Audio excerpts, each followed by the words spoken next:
fourth graders, and welcome back. I am Mrs. Lamondo here to talk to you all about mythology. Last time we were together, we heard the text version of Hercules. Remember, in the text, he was called Heracles. Today, we are going to see the media version of Hercules. Let's check it out.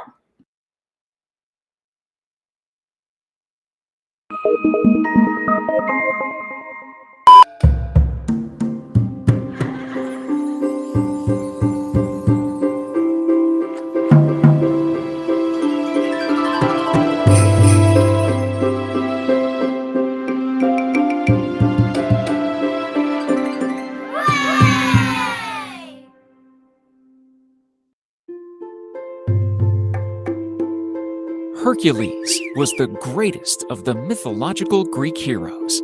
He was famous for his incredible strength, courage, and intelligence.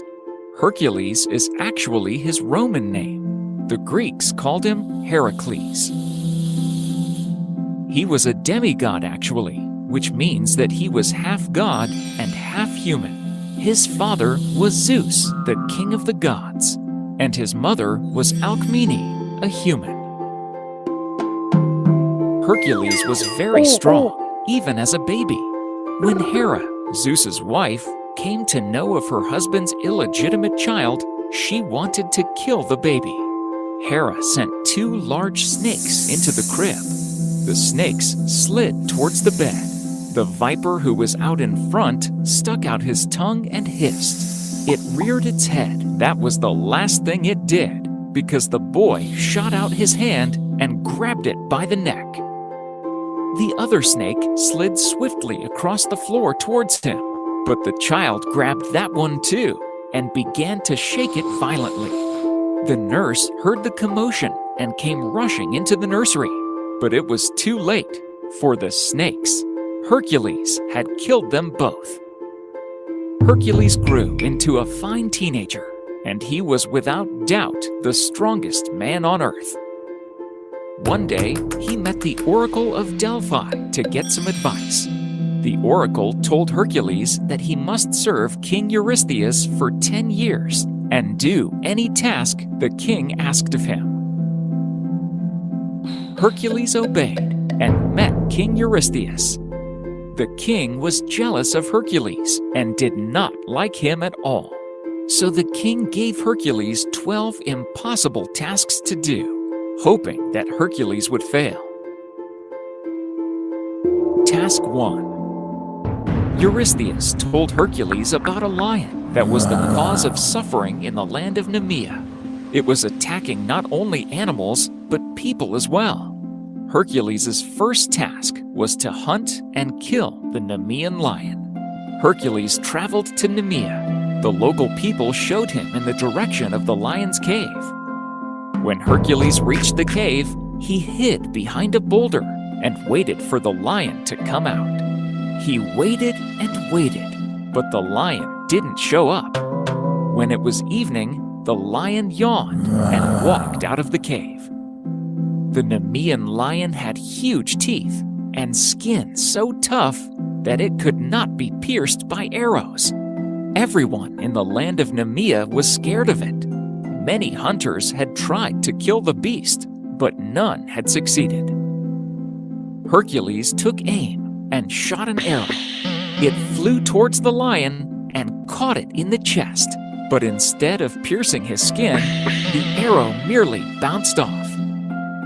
The lion looked with curiosity at his bold attacker. Who was this fellow? No ordinary human for sure. Seeing that Heracles was as strong and fierce as himself, he decided to retreat into his cave. Hercules uprooted a tree and sealed the entrance so that the lion may not escape. Once he was inside the cave, he saw the gleaming green eyes of the lion waiting to attack him. The lion was strong, but Hercules was stronger. Hercules pounced on the lion. He grappled and wrestled with the man-eating beast and finally defeated it, killing it with his bare hands. And that's how Hercules completed his first task. If you have ever seen a picture of Hercules, you will know that he liked to wear a lion skin over his shoulders. And this was the skin of the Nemean lion.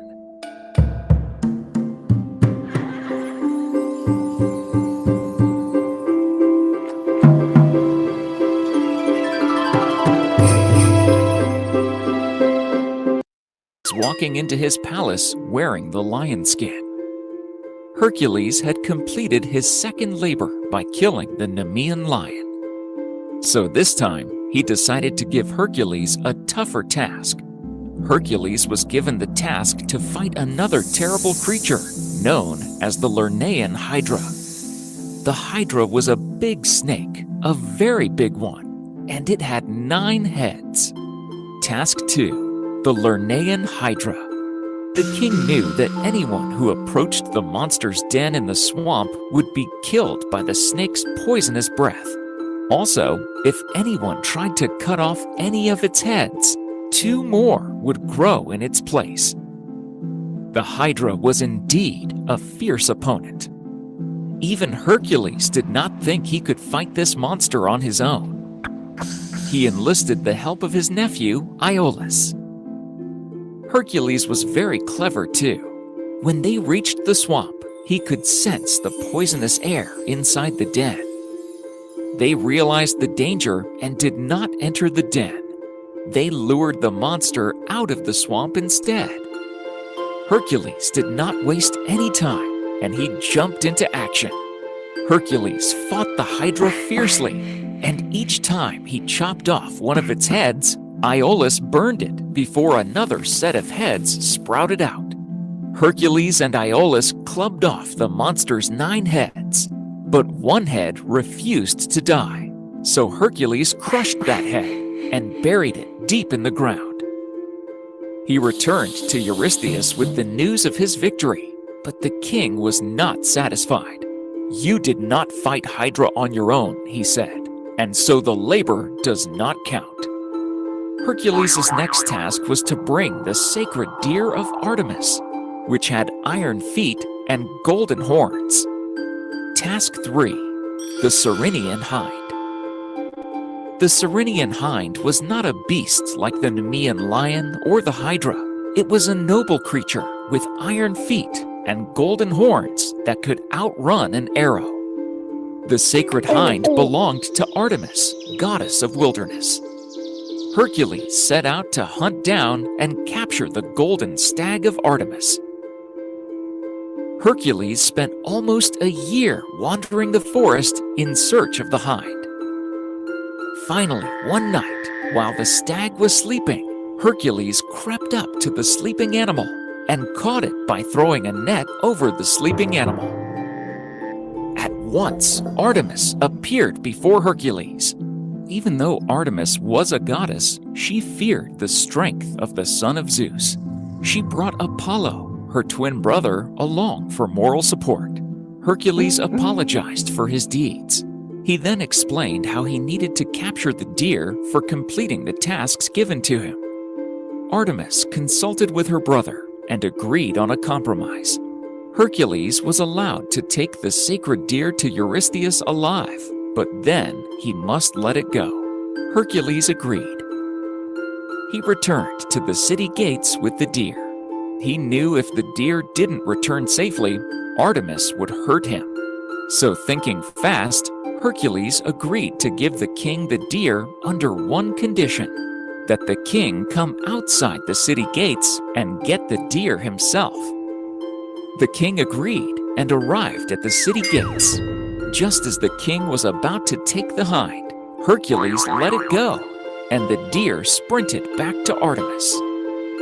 Eurystheus was furious, but Hercules told the king that he was not fast enough, and that's why the hind escaped. And that's how mighty Hercules completed his third labor.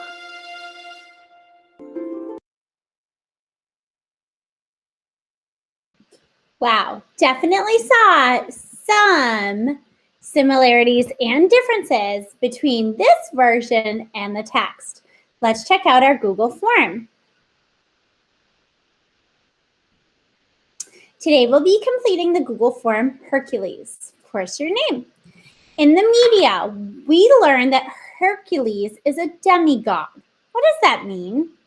He is a god of Mount Olympus. He is half man, half god. He is a human with godly powers. In both the media and the text, a little spelling error there, I'll fix that. How did Hercules show his strength when he was just a baby? He killed snakes Hera put in his crib. He lifted his crib with one arm. He killed a lion with his hands. In both the media and the text, who did Hercules need to serve? Hera, Zeus, King Eurystheus. In both the media and the text, what was the first task Hercules completed? Capturing a deer, killing a hydra, killing a fierce lion. In both the media and the text, what happens when one head of the hydra is removed? Two heads grow back, it dies, it gets very angry. And lastly, in the text, what happened to Hercules at the end? He was free, he died, he went to live on Mount Olympus. All right, fourth graders, that's all for today. As always, if you have any questions, feel free to check in with your teacher. See you next time. Bye.